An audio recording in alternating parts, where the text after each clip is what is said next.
Nous nous asseyons dans sa sainte présence. Dans cette année qui commence, nous avons besoin de recevoir une semence qui va nous faire progresser, nous faire évoluer et nous donner, nous porter beaucoup de fruits pour toute l'année 2014. Je crois qu'il y a un message avec lequel tu dois courir pendant toute l'année.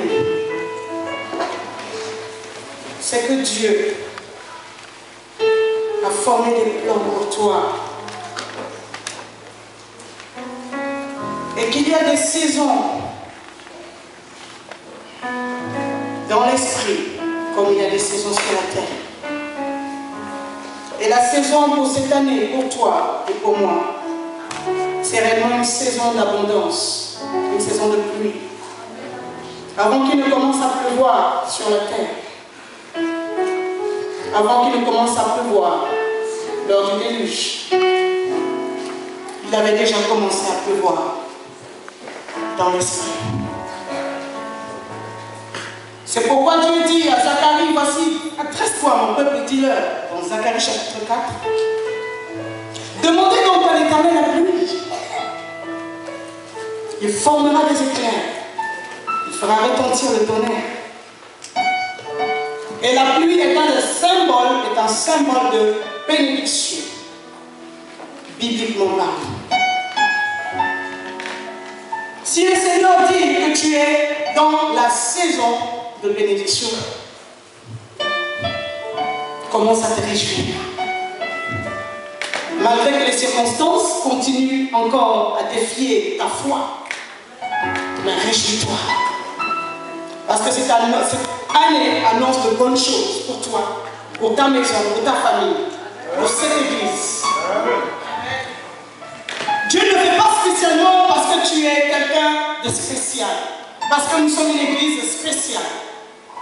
Il le fait parce que c'est dans son programme. Ce qu'il a planifié avant, il est en train de l'accomplir. Et dans notre vie d'épreuve, dans notre vie de combat, Dieu a prévu des temps d'oasis, des temps de trêve, que nous pouvons aussi appeler des temps de récolte, des temps pour faire. Alléluia. Quelqu'un peut-il faire? Alléluia. Dieu veut que ton esprit s'attache à sa vision. Et il est impossible pour nous, en tant qu'êtres humains, de vivre une vie sans objectif et sans but.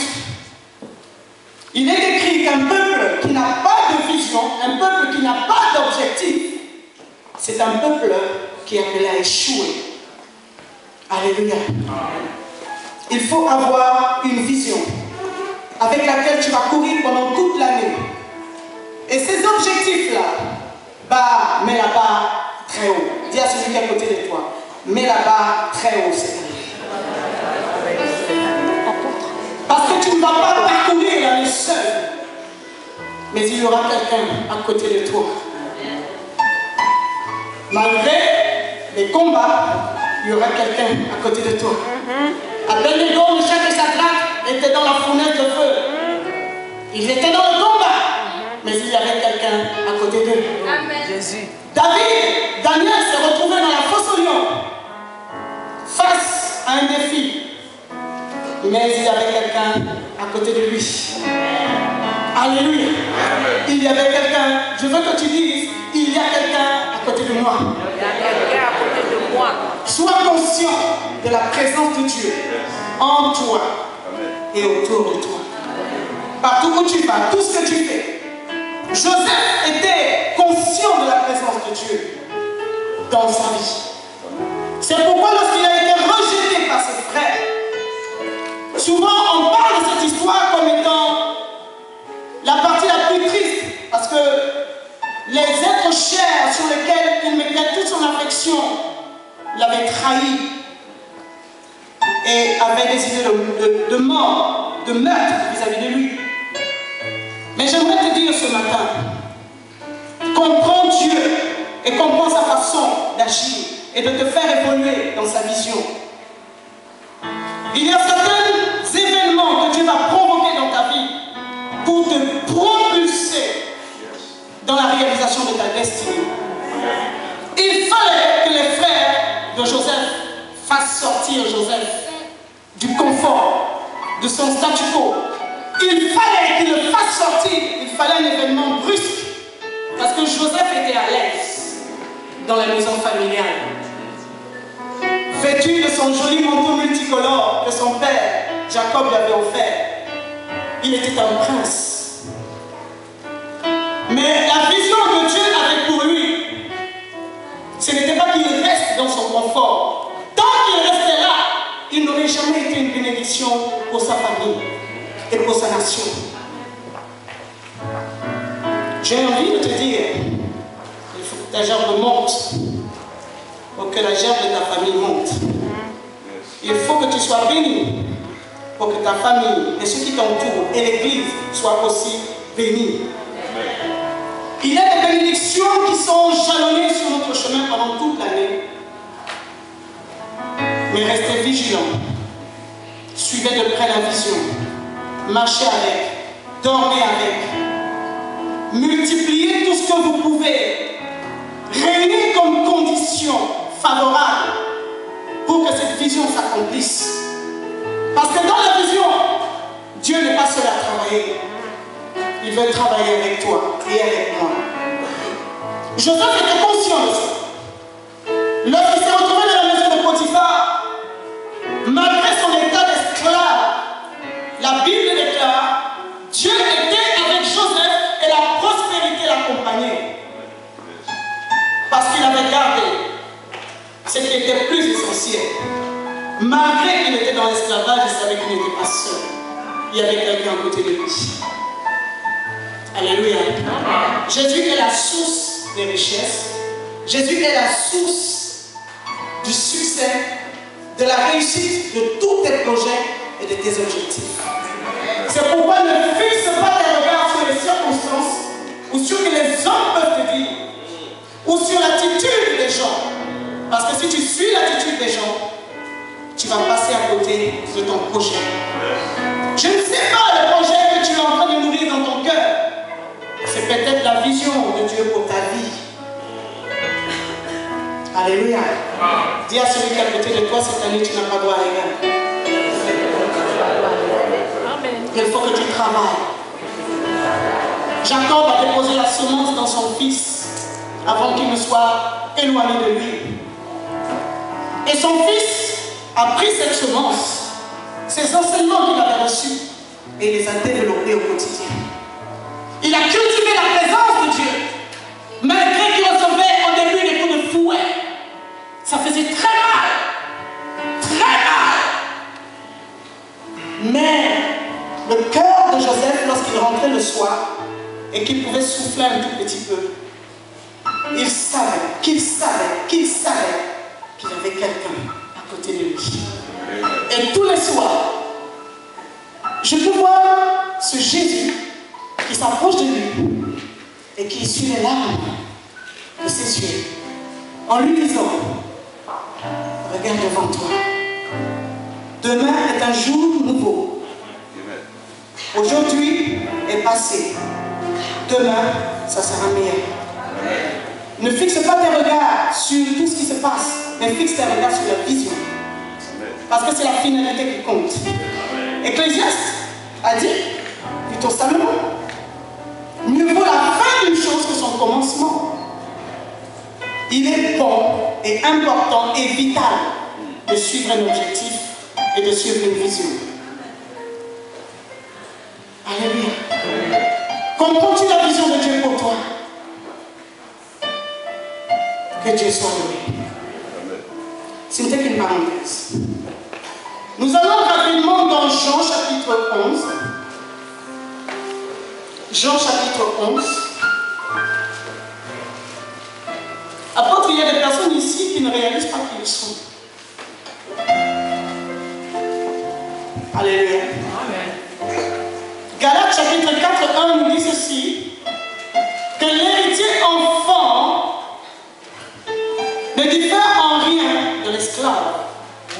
bien que possédant tout.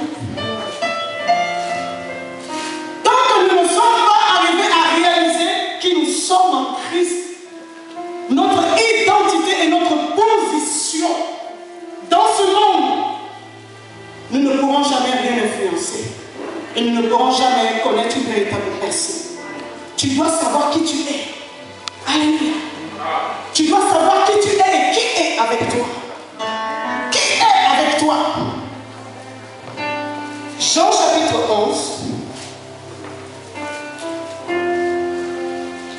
Nous lisons le verset 23 et le verset 24, s'il vous plaît.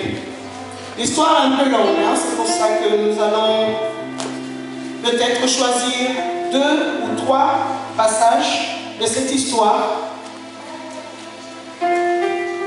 afin de nous sensibiliser et de nous emmener à nous concentrer sur l'essentiel. Paul a dit, restez affermis et gardez les choses que vous avez apprises. Tout ce que vous avez appris, gardez-le précieusement. Parce que c'est là où se trouve la source pour votre succès et votre vie. Versets 22 à 23, je lis la parole de Dieu. Je sais que... Non, 22 à 24, s'il vous plaît. Je sais que tout ce que tu demanderas à Dieu, Dieu te l'accordera. Jésus lui dit, ton frère ressuscitera. Je sais, lui répondit Marthe, qu'il ressuscitera à la résurrection au dernier jour. Au dernier jour. Alléluia.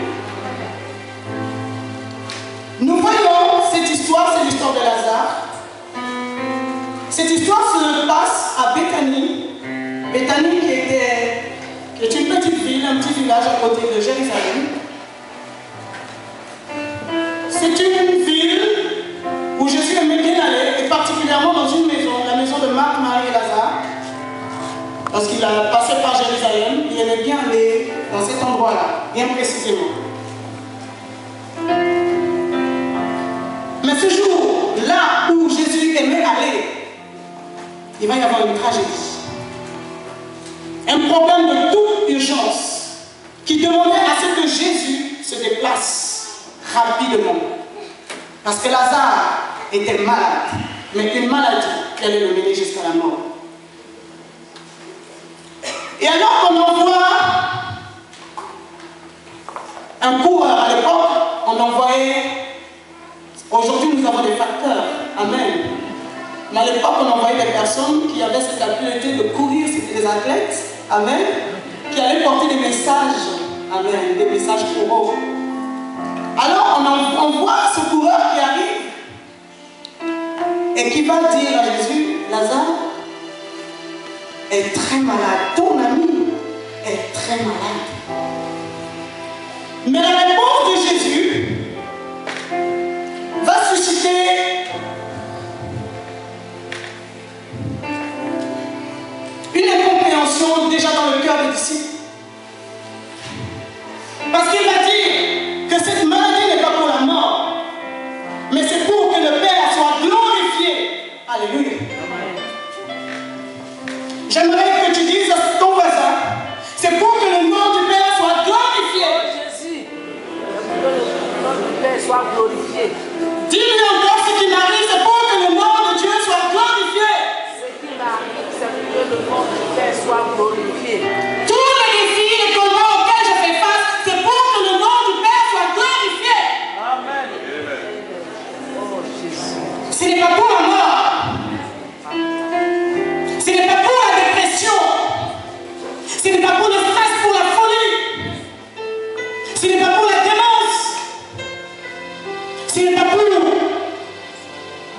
devenir incrédule et croire que Dieu nous a abandonnés.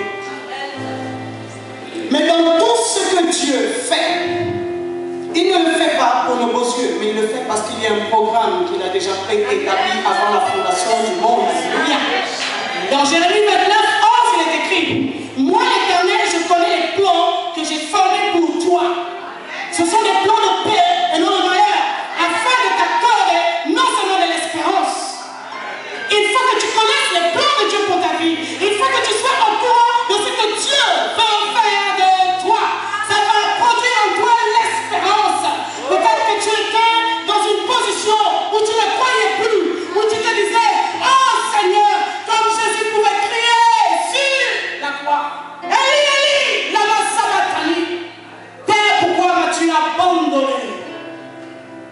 Mais il ne t'a pas abandonné. Dans le psaume 91, verset 13, il est écrit: je serai avec toi dans la détresse. Je te délivrerai et je te glorifierai. Parce qu'il y a quelqu'un qui est à côté de toi. Et cette personne ne te quittera jamais jusqu'à la fin des temps. Jésus a dit: je serai avec vous, avec toi, avec toi, avec toi, jusqu'à la fin. Tu peux compter sur moi.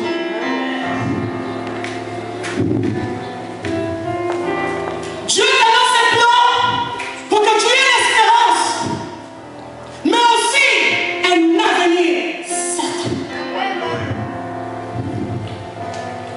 Pendant que Jacob se trouvait avec elle, il pensait que son frère Ésaü allait en finir avec lui.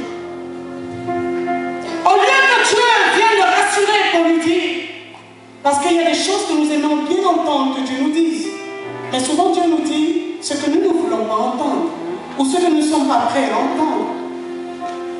Dieu vient visiter Jacob dans la nuit profonde. Et Jacob voit une grande échelle qui descend jusqu'à lui, et dont le sommet va jusqu'au ciel. Et la voix de Dieu qui lui parle de sa descendance, de la grâce et la bénédiction, l'alliance perpétuelle qu'il est prêt à établir, non pas seulement avec Jacob, mais avec toute sa descendance. Dieu veut lui révéler son plan, sa vision pour lui. Alléluia.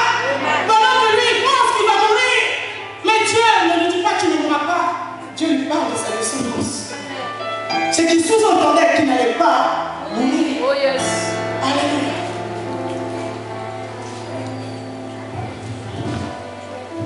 Jésus dit à Marthe: je suis la résurrection et la vie.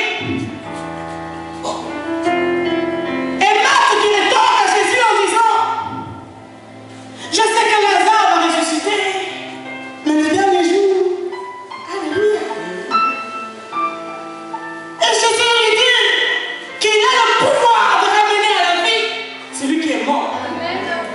Mais Marthe continue de dire: oui, je sais que tu es le Christ, le Fils du Dieu vivant. Souvent, nous proclamons des choses que nous ne comprenons pas. Amen. Nous ne réalisons pas l'impact de nos paroles. Parce que souvent, nous prions, et c'est des prières empruntées à gauche et à droite. Mais nous n'avons pas pris notre temps pour réellement développer une intimité avec Dieu. Alors nous prenons les informations à gauche, à droite, comme ça peut venir. Et nous basons notre foi dessus. Nous faisons des déclarations.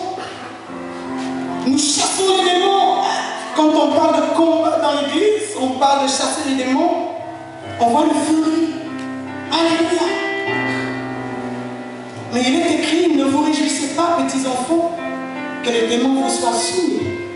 Mais réjouissez-vous de ce que votre nom est écrit dans le livre. Parce que c'est cela l'important. Chasser les démons, même le dernier qui peut rentrer dans l'église qui dit: Jésus, je te reçois comme mon Seigneur et Sauveur personnel, de chasser.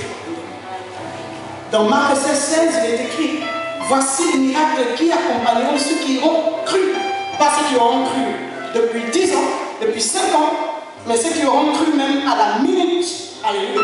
Si seulement ils sont conscients de leur nouvelle vie et de leur nouvelle identité qui vient à peine de changer. Qu'à peine il y a 1 minute, ils étaient comme le commun des mortels, sans alliance, sans promesse, sans grâce.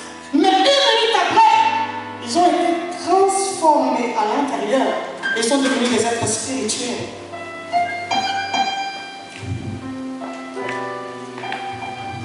Nous apprenons aujourd'hui qu'il est possible de pulvériser un esprit. Nous apprenons aujourd'hui qu'il est possible de tuer un esprit. Nous nous efforçons d'apprendre des prières écrites par d'autres personnes. Ce n'est pas mauvais. Le livre des psaumes nous a et continue de nous inspirer. Alléluia, jusqu'au jour d'aujourd'hui, dans notre vie de prière, dans notre parcours. Amen. Mais il y a prière et prière. Parfois, tu vas te mettre à chasser des démons qui ne sont même pas dans ta juridiction. Oh! Comme il paraît que l'esprit de sirène, apparemment l'esprit de sirène ne le retrouve qu'au milieu des Africains. Ça. Alléluia. On parle des esprits de blocage. Je n'ai pas vu dans ma Bible écrit esprit de blocage. J'ai vu écrit blocage, n'est-ce pas? Mais je n'ai pas vu écrit esprit de blocage. Toutes les réalités sont des esprits. Ce qui fait que ça développe dans le chrétien un esprit de peur et de crainte. Tu dis non, c'est la foi. Mais dans la foi, il y a l'assurance. L'assurance que tu n'es pas seul. L'assurance qu'il y a quelqu'un qui est avec toi, qui est plus fort que celui qui est dans le monde. Il t'a dit dans sa parole, je pense dans Luc 15, 31, Luc 17, 31, voici si seulement ta foi est petite comme un grain de sénévé. Tu pourras dire à cette montagne, déracine-toi et jette-toi dans la mer, et cela se fera ainsi. Mais il n'a pas dit que ta foi restera comme un grain de sénévé. Il a dit même si tu as une petite foi, et que cette foi, tu la bases sur ce que Dieu dit. Il dit cette montagne, et quand il parle de montagne, il n'a pas parlé d'une montagne physique, mais il a parlé des problèmes, des défis, de tous ceux qui s'élèvent, qui cherchent à défier ta foi, qui cherchent à troubler ton intérieur, qui cherchent à enlever ta paix. Jésus dit que tu peux parler aux circonstances. Tu peux parler aux circonstances. Tu peux parler aux circonstances. Tu peux parler aux défis de ta vie. Tu peux parler au combat de ta vie. Alléluia. Parce que ta parole a un impact sur le monde physique et sur le monde spirituel. Jésus, pendant qu'il y avait une grande tempête, va parler de la tempête et la tempête va se taire. Physiquement, il avait la domination. Ce même Jésus arrive à Gadara. Il va rencontrer un homme. Mais en fait, ce n'était plus vraiment un homme. Il était devenu comme un animal, vivant dans la caverne, avec les habitudes d'animal. Et cet homme était rempli des milliers de démons. Et Jésus va menacer ces démons qui vont quitter le corps de cet homme. Jésus a l'autorité et la domination sur les choses spirituelles. Et avant de remonter, il a dit, voici tout pouvoir m'a été donné dans le ciel, sur la terre, plus bas que la terre. Et ce pouvoir, il a donné à l'Église, ce pouvoir, il te l'a donné à moi et à toi. Alléluia. Cesse de t'appuyer, dis à celui qui est à côté de toi, cesse de t'appuyer sur des prières empruntées.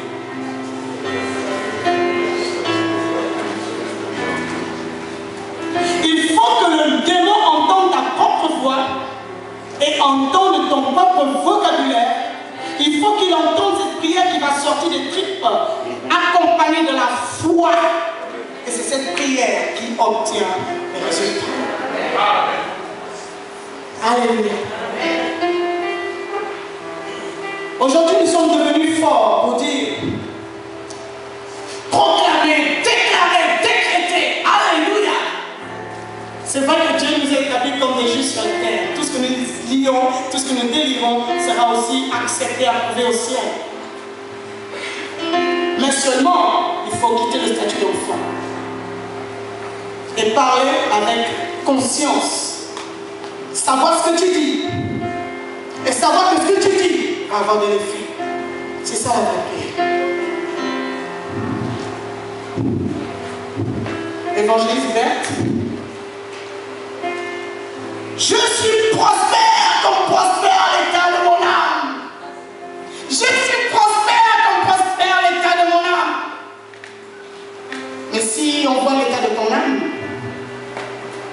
âme n'est pas prospère.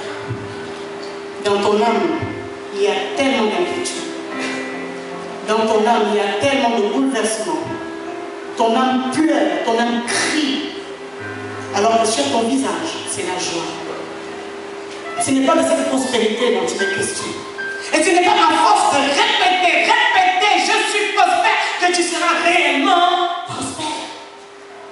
On appelle ça de l'autosuggestion.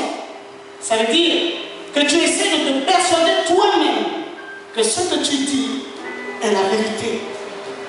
Alléluia. C'est la vérité pour celui qui est conscient. Mais pour toi, ce n'est pas encore la vérité. Alléluia. Parce que tu ne réalises pas l'impact des paroles qui sortent de ta bouche. Je n'ai rien contre l'optimisme. C'est très bon d'être optimiste. Amen. C'est très bon d'être positif, d'être optimiste. Mais moi, je préfère la foi. Parce que l'optimisme, c'est vrai, c'est une très bonne façon d'aborder la vie, d'aborder l'avenir et d'aborder l'année 2014. Parce que ça t'amène, l'optimisme, à développer certaines habitudes que tu n'avais pas avant. Surtout d'abord dans ta pensée. Tu dois penser positif, tu dois parler positif et tu dois poser des actes qui te font avancer jusqu'à ta vision et tes objectifs. Mais seulement la foi, elle transcende les efforts que tu peux faire dans ton mental.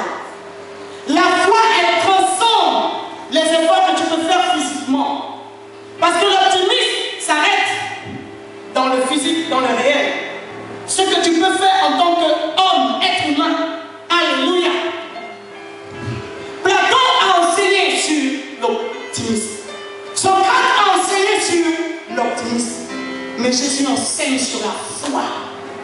Il a dit à Marie, si seulement tu crois, tu verras la gloire de Dieu.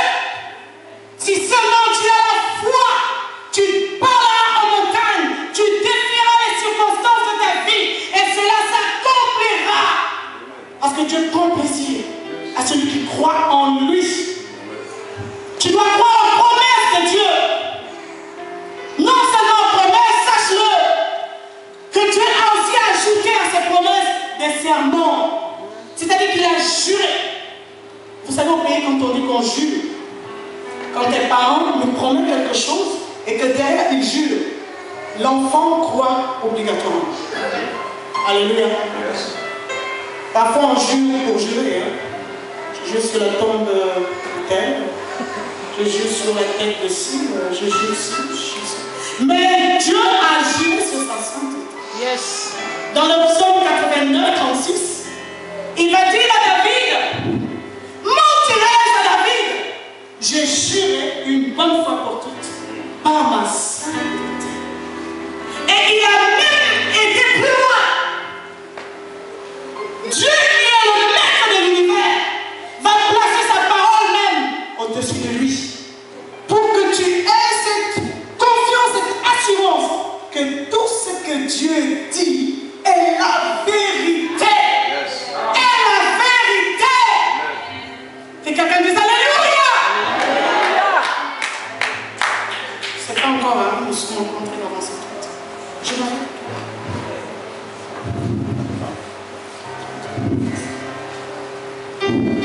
Gloire à Dieu. Nous continuons notre histoire. Jésus est arrivé pendant que son ami est en train de mourir. Les disciples ne comprennent pas. Marie-Marthe ne comprend pas. La foule ne comprend pas. Et cette grande foule, il fallait qu'elle soit présente. Parce que Dieu avait planifié dans son programme pour Béthanie qu'il devait y avoir un miracle qui devait être reconnu aussi bien au milieu des religieux, aussi bien au milieu des juifs. Tout le monde devait savoir dans la famille que voilà, le miracle, un vrai miracle, a été produit non pas en catimini, mais publiquement. Je ne parle pas du miracle, tu vas prier pour ton enfant pendant qu'il souffre la nuit parce qu'il a la fièvre. et l'enfant guérit. Je ne parle pas de ce genre de miracle. Je parle du genre de miracle où aucun savant, aucun médecin, aucun occultiste, aucun être humain, même pas les circonstances de la vie, ne peuvent l'expliquer. Quelque chose d'extraordinaire qui doit bousculer l'entendement de l'homme et amener l'homme à réaliser il n'y avait que Dieu qui pouvait le faire.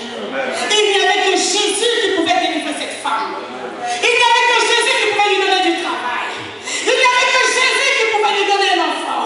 Il n'y avait que Jésus qui pouvait l'amener à prospérer dans ses affaires. Il n'y avait que Jésus. Alléluia. Quand Jésus arrive, c'est trop tard. Il est mort. Lazare est mort. Dites, Lazare est mort. N'ayez pas peur. Souvent, nous sommes tellement dans la foi qu'on n'aime pas citer les réalités. Il faut parler. Dis, Lazare est mort. N'ayez pas peur. Lazare est mort. Lazare est mort. Dis à nos filles, Lazare est mort. Alléluia. Dis, je suis malade. Dis, j'ai la paix. Parce que ça aussi, c'est une réalité. Amen.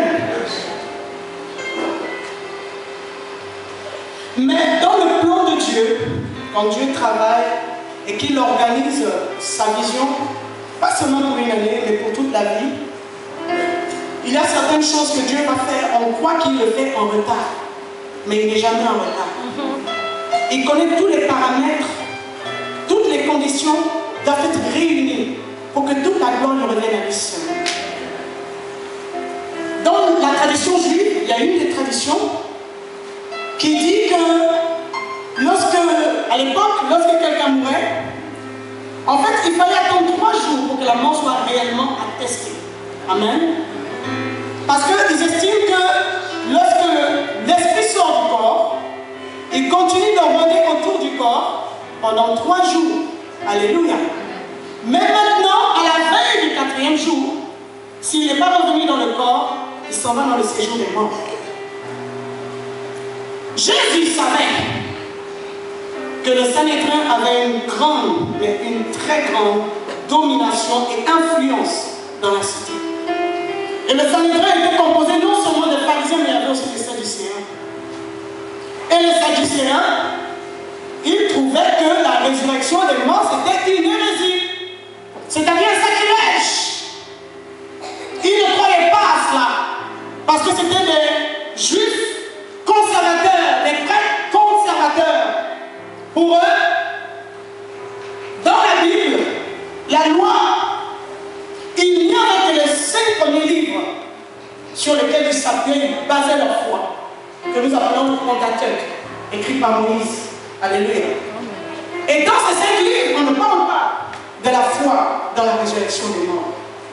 Donc Jésus avait besoin de démonter l'enseignement des Sadducéens. Il avait besoin de glorifier son nom dans la famille, mais aussi il savait qu'à cette période précise, la fête de la Pâque n'était pas loin. Amen. Et lors de la Pâque, beaucoup de monde allait être présent tout autour de Béthanie. Et qu'est-ce qui pouvait faire que Béthanie devienne une zone ou une ville touristique où tout le monde, il y a des villes comme ça, vous savez, dans la mer, si vous allez un peu regarder dans les agences de voyage, il y a des villes comme ça, on a comme l'impression que les touristes s'entendent à aimer aller dans une même ville, peut-être en 2013, 2014, c'est peut-être Tokyo, 2013, c'est peut-être... Mais à cette époque-là, c'était Béthanie. Et quelqu'un dise, à cette époque-là, c'est chez moi. Alléluia. À cette période, en ce moment, c'est chez moi. Ça se passe chez moi. Béthanie, petite ville, est devenue une grande ville. Connue pourquoi? À cause de ce grand miracle rendu public. Est-ce que nous pouvons glorifier le Seigneur?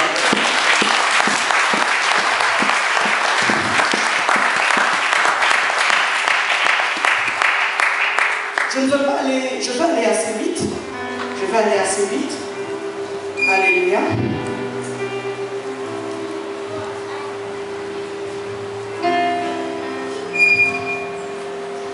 Au verset 32, lorsque Marie fut arrivée là où était Jésus et qu'elle le vit, elle tombait à ses pieds et lui dit, Seigneur, si tu eusses été ici, mon frère ne serait pas mort. Ouh! Ouh! Quelle fatalité! Si tu n'avais pas été ici, mon frère ne serait pas mort. Pourtant, Jésus était leur ami. Pourtant, Marie est celle qui a passé beaucoup de temps au pied de Jésus à recevoir des enseignements d'espérance et de foi. Alléluia. Mais elle dit à Jésus, si seulement tu avais été là, mon frère n'aurait pas été, mon frère ne serait pas mort. Elle s'est fermée à toute espérance. Elle s'est fermée, pourquoi? Parce que dans son esprit, elle a gardé quoi? Dans son esprit, son frère est mort, donc c'est trop tard. Il ne peut plus rien se passer. Alléluia. Mais j'ai une bonne nouvelle pour toi ce matin. Oh, Jésus. Dans Jean 12, 24, il est écrit que si une graine ne tombe par terre et ne meurt, elle ne produira pas. Il faut qu'elle meure. Alléluia.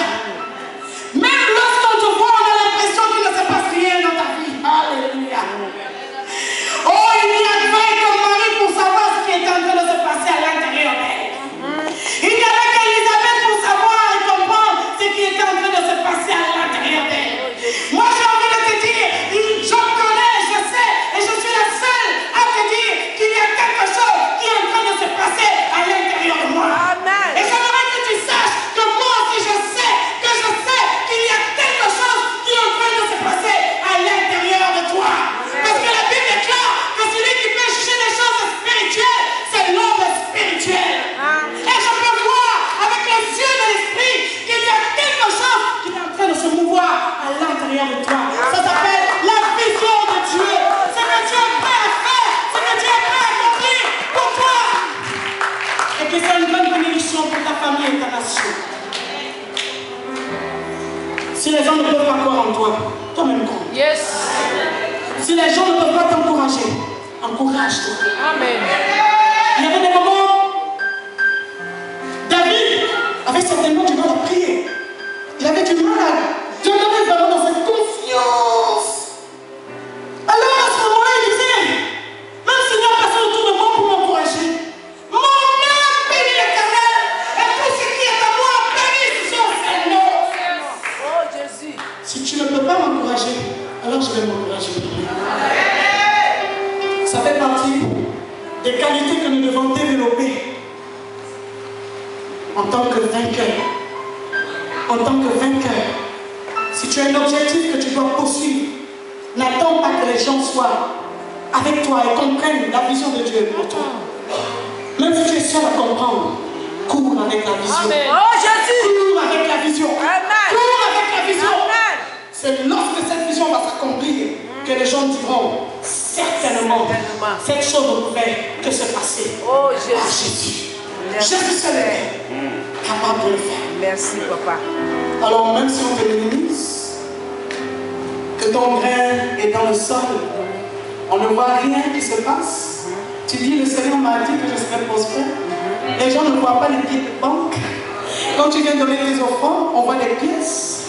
Mais comment il dit tout le temps, je suis prospère, le Seigneur m'a dit, je suis prospère. Alléluia. C'est pourquoi ne vous précipitez pas à partager vos visions à tout le monde. Tout le monde n'a pas besoin de savoir ce que Dieu veut faire avec toi. Alléluia.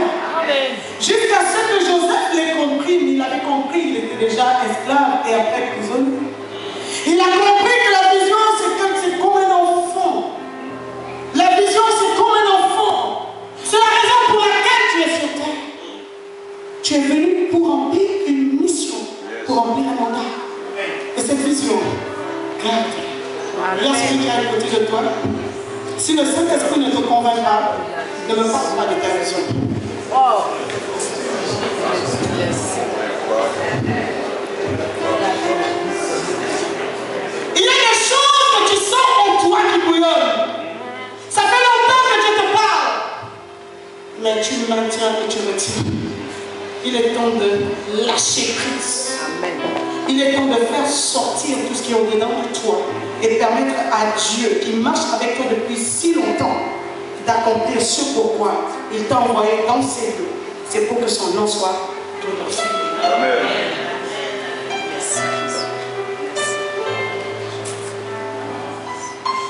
Nous sommes dans une nation où, je pourrais dire, on cultive beaucoup le pessimisme. C'est pourquoi ici en France, vous allez remarquer qu'il y a beaucoup d'asiles psychiatriques. Beaucoup. Alléluia. Et à Neuilly, auparavant, qui était un tout petit village, tranquille, ils ont eu cette fameuse idée, dans cet endroit tranquille, de venir bâtir non pas un commerce, mais premièrement l'asile psychiatrique. Pour venir soigner des aliénés alors qu'il n'y avait pas d'aliénés dans la ville. Donc ils ont attiré cet esprit. Ils ont attiré cette atmosphère d'oppression, de dépression dans la vie. Mais, gloire à Dieu, parce que je crois qu'il y a des hommes et des femmes qui sont prêts à prendre le flambeau et dire nous allons retrouver Neuilly d'avant. Au nom de Jésus. Des personnes qui sont conscientes de leur autorité sur les choses physiques et sur les choses spirituelles. Et ils savent que Dieu leur a donné l'onction sur les esprits territoriaux qui sont dans cette ville de Neuilly. Nous terminons l'année de la conquête. La conquête, elle ne se fait pas seulement physiquement, elle se fait d'abord spirituellement. Mais nous devons cibler nos prières. Savoir comment prier et cibler nos prières. Pour que nos prières soient efficaces. Alléluia. Jusqu'où va ta foi? Qu'est-ce que tu crois que Dieu est capable de faire et qu'est-ce qu'il n'est pas capable de faire? Il dit qu'il a pris sa souveraineté, il a pris sa domination, maître de l'univers, et il l'a posé sur son épaule. Son épaule, c'est toi, Église. Son épaule, c'est toi, c'est moi, nous sommes le corps. Nous avons reçu la souveraineté et la domination de Jésus. Amen. Amen. Amen. Nous devons triompher. Amen. Nous devons triompher. Ce n'est pas parce que tu parles bien. Ce n'est pas à cause de tes diplômes. Ce n'est pas non plus à cause de ton manque de diplômes. Ce n'est pas à cause de ta maladie. Ce n'est pas à cause de tes insuffisances. Nous n'avons aucune raison à l'heure actuelle. Aucune raison, aucune excuse pour échouer. Dis à celui qui est à côté de toi, tu es condamné à gagner une parole. Parce que tu as reçu la semence de la parole. Et Jésus a dit, si tu crois, tu verras sa gloire. Amen. Tu ne peux pas faire autrement, c'est pas possible. Parce que ton destin, c'est pas la mort. Ton destin, c'est pas l'échec. Alléluia. Amen. Je refuse de vivre dans la fatalité. Comme si j'étais encore dans l'Ancien Testament. Alléluia. C'est fini le temps des boucs. C'est fini le temps des animaux qui étaient sacrifiés pour que le péché et la condamnation du peuple soient ôtés. La Bible est claire. Il y a eu un seul médiateur. Jésus-Christ de Nazareth. Il a pris nos péchés. Il a pris nos afflictions. Il les a cloués sur la croix. Et après sa mort, 3 jours se sont passés. Et le 3e jour, il a ressuscité. Et sa résurrection est venue rendre, confirmer que sa parole s'accomplira toujours dans le cœur et dans la bouche de quiconque croit. C'est possible. Si d'autres ont pu être avocats, toi aussi tu peux l'être. Si d'autres ont pu évoluer dans le business, toi aussi tu peux le faire. Si d'autres ont construit des zones de ONG, toi aussi tu peux le faire. Si d'autres ont fondé des associations, toi aussi tu peux le faire. Si d'autres ont ouvert des restaurants, et pourquoi pas toi? Alléluia. Mais ne faites pas les choses comme les autres. Parce que tu es quelqu'un d'unique. Laisse-moi te dire. Lorsque David se mirait, David disait, quelle merveilleuse créature je suis. Oh yes. Alléluia. Quelle merveilleuse créature. Alléluia. Il n'a pas parlé pour le peuple, hein. Il aurait pu dire, quelle merveilleuse créature nous sommes. Il a dit, quelle merveilleuse créature. Parce que la parole de lui. Amen. Et toi, tu dis, tu es toi-même. Alléluia. Parce que le succès, excuse-moi, mais le succès, il est personnel. Yes. Alléluia. Nous pouvons avoir le même objectif, mais pas avoir le même rendement. Parce que la manière dont moi, je vais me préparer à travailler, ça ne sera pas la même. Alléluia. Dans Matthieu 7, il dit que nous entendons tous la parole, mais ceux qui vont faire la différence, c'est ceux qui vont la mettre en pratique. Donc si tu mets en pratique ce que Dieu dit, ça va fonctionner. Amen. Mais sache que ce qu'était Abraham, c'était Abraham. Dis Abraham, c'est riche. Moïse, c'était riche. Élie, c'était riche. Élisée, c'était Élisée. I'm sorry. D'abord, c'était Déborah. Anne, c'était Anne. Mais moi, c'est Moïse. Toi, c'est toi. Je ne peux pas être toi et toi être moi. Parce que nous sommes chacun des êtres uniques. Nous ne sommes pas des stéréotypes, c'est-à-dire des clichés. C'est trop banal. Notre Dieu est un Dieu qui crée. Amen. Et la façon dont tu es. Je ne parle pas de physique parce qu'on peut avoir des jumeaux, des sosies parfaits. Mais je parle de ta constitution intérieure et de ta destinée. Alléluia. Nous ne sommes pas pareils. Donc arrêtez de prier. Seigneur, je vais être comme Abraham. Tu es capable de supporter ce qu'Abraham a. Tu serais capable d'aller dans la brousse sans boussole et entendre juste une voix qui te dit quitte tes parents, quitte tout ce que tu es, ton statu quo et va dans le pays où je te montrerai. Alléluia. Oh Seigneur, je sens parce que souvent nous prions par pulsion. Et quand les pulsions montent, on appelle ça la foi, on commence à faire certaines déclarations. Mais ce sont des déclarations mentales. Ça n'a rien à voir avec la foi. C'est pourquoi ça ne marche pas. Et quand ça ne marche pas, on est frustré, on est découragé. Et on est même prêt à abandonner l'église. On est prêt à abandonner la foi. On commence à goûter ailleurs, à repartir dans le monde. Oh! Peut-être que dans le monde, je trouverai la solution. Pourquoi? Parce que tu n'as pas fait ce que tu aurais dû, ce que tu étais censé faire. Alléluia. Ma foi, c'est ma foi. Et ta foi, c'est ta foi. Mais cherchons chacun à maximiser notre foi. Alléluia. Pour que nous soyons tous des gagnants à la fin de cette année 2014. Alléluia. Alléluia. Dis, je ne veux pas être Abraham. Parce que je ne peux pas être Abraham. Alléluia. Il y a certains qui veulent être comme Job. Si tu veux être comme Job, donc tu as fait la tragédie dans ta vie.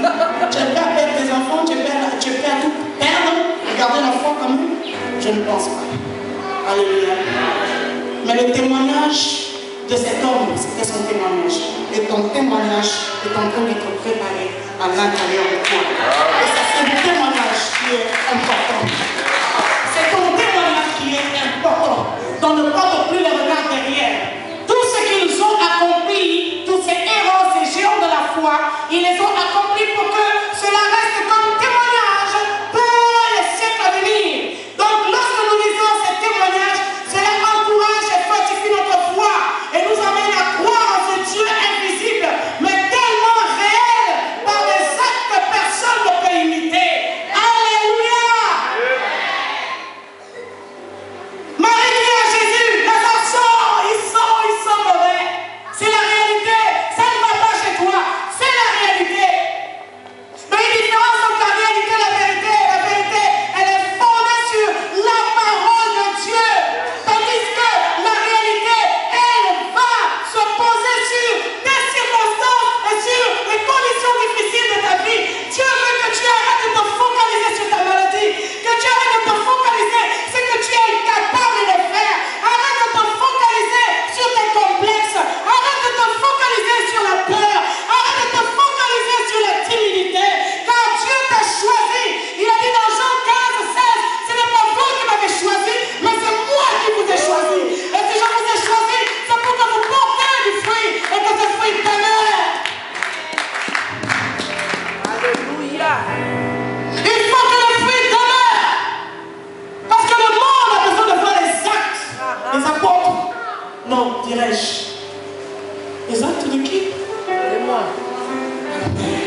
génération de maintenant, génération du monde présent du 21e siècle.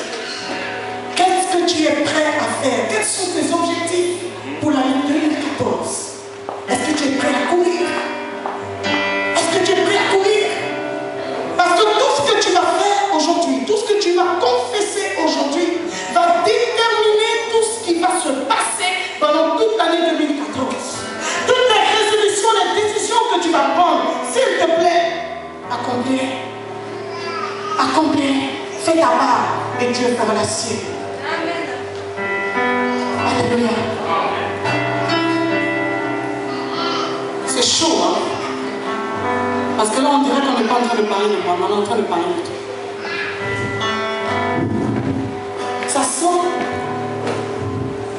Ça sent l'odeur du deuil. Mais Jésus dit non, ça ne sent pas. Ça ne sent pas la mort. C'est un léger sommeil. Je vais aller me réveiller. J'ai l'impression que les choses ne bougent pas dans mon foyer. J'ai tant prié pour mon mari qui ne connaît pas Christ et jusqu'à présent, il n'y a toujours pas de signe. Et j'ai envie de te dire, quand ta prière applique la foi applique la persévérance. Sache-le aussi, à la persévérance applique aussi l'obéissance. C'est très important. Parce que nous demandons beaucoup trop de choses à Dieu. Nous voulons qu'il nous donne, mais nous ne sommes pas prêts à donner beaucoup. Alléluia. Nous retenons certaines choses. Et parfois on appelle, excusez-moi du terme, petit péché mignon. C'est un mot, je pense, une invention démoniaque, une arme satanique, plus encore qu'une bombe atomique qui a été inventée pour que les gens sentent à l'aise lorsqu'ils désobéissent à Dieu. Alléluia. Mais Dieu nous a choisis comme une race élue, une race unique. Il n'y en aura pas un comme toi, il n'y en aura pas un comme moi. Et de la même manière, il a dit à Lazare, sors. Il te dit ce matin, il faut que tu sortes de cette condition, de cette mentalité, de cette façon de penser. Alléluia. Alléluia. Où as-tu enterré ta foi? Où est passée ton espérance? Ton zèle, notre foi. Souviens-tu? Lorsque tu reçus Christ, comment par toute cette euphorie, même ta famille était saisie. Parce qu'on se demandait, mais qu'est-ce qui se passe dans la vie de cette femme? Et Dieu dit, arrête d'écouter. Arrête d'écouter. Arrête d'écouter ce qui se dit ailleurs. Car tout ce que je t'ai dit dès le départ, ne suis-je pas Dieu? Ne suis-je pas Dieu? Ne suis-je pas Dieu? Ne suis-je pas Dieu? Ne suis-je pas Dieu? Pour l'accomplir. Qu'est-ce que tu crois qu'il est capable de faire? Qu'est-ce que tu crois que Dieu ne peut faire? La Bible l'appelle omnipotent. Dieu est tout puissant. Il est capable de retirer la maladie de ton corps. Il est capable de sécher les larmes de ton cœur. Que ton mari même ou ta femme ne peut consoler. Il te comprend mieux que personne. Il est Dieu et il est bon sur la table de chacun de nous. Et il faut que sa vision s'accomplisse. Même si tu ne comprends pas la forme, ne cherche pas à comprendre, mais suis seulement. Suis seulement. Suis seulement.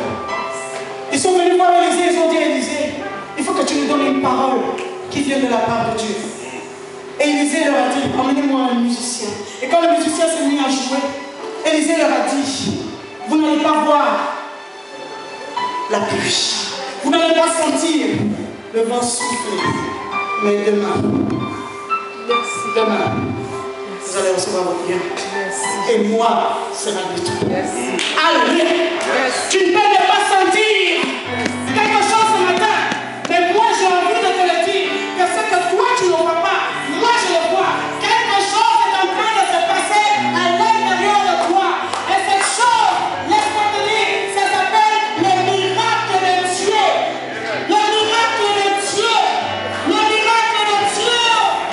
Applique ton cœur à chercher l'éternel, à sonner ses voix, à le connaître et avancer avec lui. Il sait là où il veut te mener.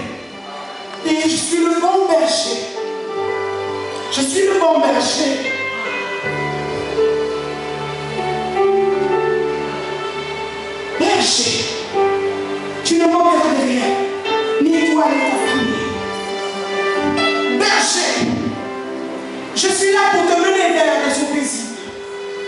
suis là pour que tu sois en paix, que tu arrêtes d'être tourmenté, de t'inquiéter. Cesse de regarder à gauche et à droite, car je suis là devant toi, dit l'Éternel. Je suis celui qui t'oriente et qui te conduit. Je t'ai donné des instructions et j'irai jusqu'au bout de ce que j'ai dit pour toi et pour ta famille. Concernant ce que tu n'as pas encore vu, sache que je l'accomplirai en mon temps. Tu le sais. Je l'accomplirai en mon temps. Mais toi, garde le regard fixé sur l'Éternel. Car il n'est pas seulement pour tu me fais faire. Non. Je refuse la fatalité. Je refuse de croire que nous allons mener une vie aussi médiocre jusqu'à la fin, sans témoignage, sans marquer notre génération, sans prouver au monde que Dieu existe. J'ai besoin de bien-aimés qui sont en accord avec cette parole et qui commencent à parler sur leur futur, qui commencent à parler sur la vision de Dieu pour leur vie. Je ne te demande pas d'être optimiste, ne fais pas des efforts pour croire, mais crois. Alléluia. Amen. Alléluia. Il a dit, si tu crois, tu verras ma gloire. Si tu crois, tu verras ma gloire. Où est passée ta consécration? Où est passé ton niveau de vie, de jeûne, de prière quand tu jeûnais? Les gens pouvaient se poser des questions, mais quand est-ce qu'elle va sortir? Quand est-ce qu'elle va arrêter de prier? Quand est-ce que le peuple va arrêter de se mettre à genoux pour invoquer ce Dieu? Malgré les circonstances faces, mais ce peuple continue à croire, et non seulement croire, mais à parler le langage de la foi. Et ils sont différents des Français qui sont pessimistes, qui ne passent leur temps à se lamenter, à ne pas aller de ce qu'ils vivent. Alléluia, parce qu'ils n'ont pas d'espérance, mais nous avons une grande espérance. C'est notre Seigneur.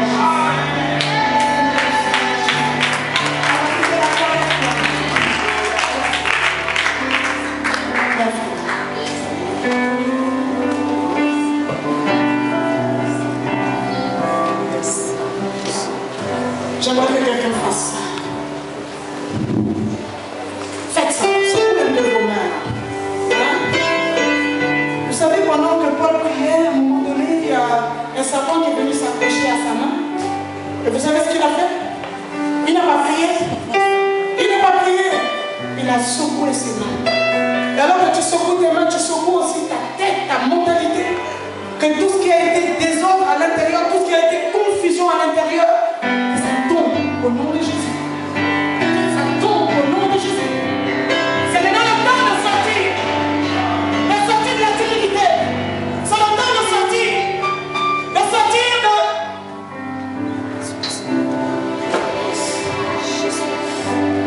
Dieu va le faire. Tu m'entends? Dieu va le faire. Dieu va le faire. Mais aujourd'hui, ce qu'il veut, c'est... Il ne veut pas les œuvres. Dieu n'en a pas besoin. Il dit l'obéissance vaut mieux que le sacrifice. Il n'a pas besoin de tes œuvres. Il n'a pas besoin de ton adoration. Il veut ton cœur. Par-dessus tout, il veut notre cœur. Notre cœur. Notre cœur. Notre cœur. Notre cœur. Dieu veut aller dans les rêves que tu as refoulés. Parce que tu penses que tu es incapable de les réaliser. Et Dieu veut ramener la surface de ton cœur. Tu peux encore croire que quelque chose va se passer. J'ai juste 5 minutes. Alléluia. Fermons nos yeux.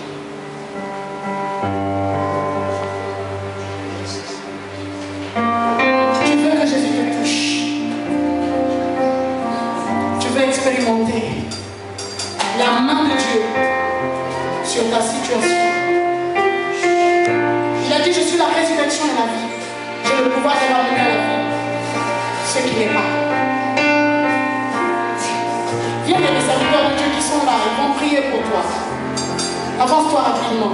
Le problème de l'argent, c'est un problème chronique, un problème de toute urgence, un problème dur, ingérable. Si tu es là, tu as un problème qui est ingérable. sortir seul. Nous voulons t'aider. Nous n'avons que 3 minutes. Si vous pouvez nous avancer rapidement. Tous ceux qui ont des problèmes difficiles, ingérables, humainement. Il a dit, nous sommes disponibles. L'onction du Christ du jour, l'onction du Père qui a dit le jour, l'onction qui brise le chaîne. Et sache que tu sors de là, plus personne ne pourra t'arrêter. Les témoignages de l'ensemble. Alléluia, levez les mains s'il vous plaît.